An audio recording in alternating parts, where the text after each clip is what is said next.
Chapter 23. A Strike for Liberty.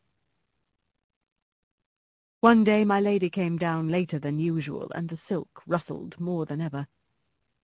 "Drive to the Duchess of B.'s," she said, and then after a pause, "Are you never going to get those horses' heads up, York? Raise them at once, and let us have no more of this humouring and nonsense." York came to me first, whilst the groom stood at Ginger's head. He drew my head back and fixed the rein so tight that it was almost intolerable, and then he went to Ginger, who was impatiently jerking her head up and down against the bit, as was her way now. She had a good idea of what was coming, and the moment York took the rein off the terret in order to shorten it, she took her opportunity and reared up so suddenly that York had his nose roughly hit and his hat knocked off. The groom was nearly thrown off his legs. At once they both flew to her head, but she was a match for them and went on plunging, rearing, and kicking in a most desperate manner. At last she kicked right over the carriage pole and fell down, after giving me a severe blow on my near quarter. There is no knowing what further mischief she might have done, had not York promptly sat himself down flat on her head to prevent her struggling, at the same time calling out, "Unbuckle the black horse! Run for the winch and unscrew the carriage pole! Cut the trace here, somebody, if you can't unhitch it!" One of the footmen ran for the winch, and another brought a knife from the house. The groom soon set me free from Ginger and the carriage and led me to my box. He just turned me in as I was and ran back to York. I was much excited by what had happened, and if I had ever been used to kick or rear, I am sure I should have done it then, but I never had. And there I stood, angry, sore in my leg, my head still strained up to the terret on the saddle, and no power to get it down.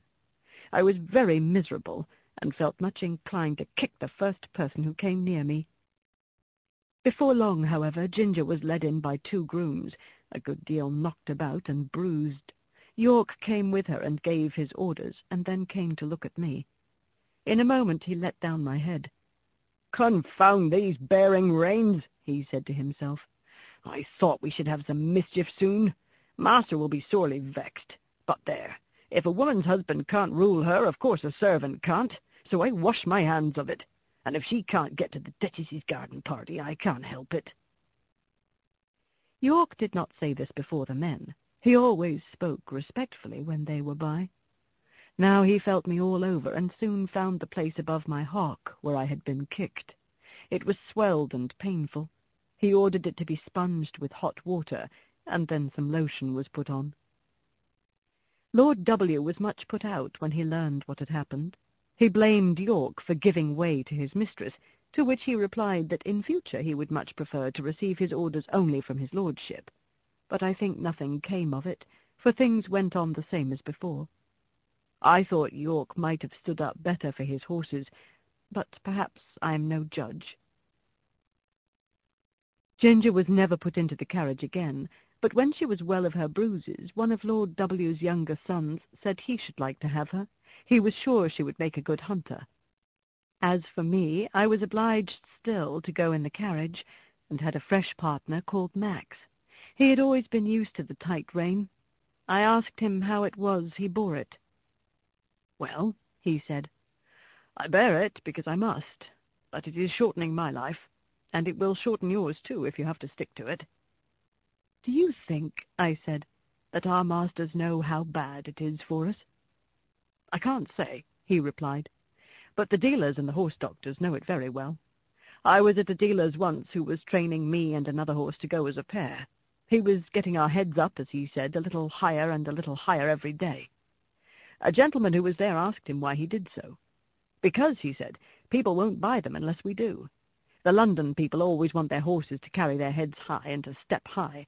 Of course it is very bad for the horses, but then it is good for trade. The horses soon wear up or get diseased, and they come for another pair." "That," said Max, "is what he said in my hearing, and you can judge for yourself." What I suffered with that rein for 4 long months in my lady's carriage it would be hard to describe, but I am quite sure that had it lasted much longer, either my health or my temper would have given way. Before that I never knew what it was to foam at the mouth, but now the action of the sharp bit on my tongue and jaw, and the constrained position of my head and throat always caused me to froth at the mouth, more or less. Some people think it very fine to see this, and say, "What fine, spirited creatures!" But it is just as unnatural for horses as for men to foam at the mouth. It is a sure sign of some discomfort, and should be attended to. Besides this, there was a pressure on my windpipe which often made my breathing very uncomfortable.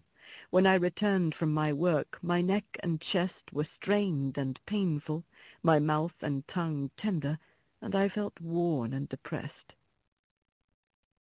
In my old home I always knew that John and my master were my friends. But here, although in many ways I was well treated, I had no friend. York might have known, and very likely did know, how that rain harassed me, but I suppose he took it as a matter of course that could not be helped. At any rate, nothing was done to relieve me.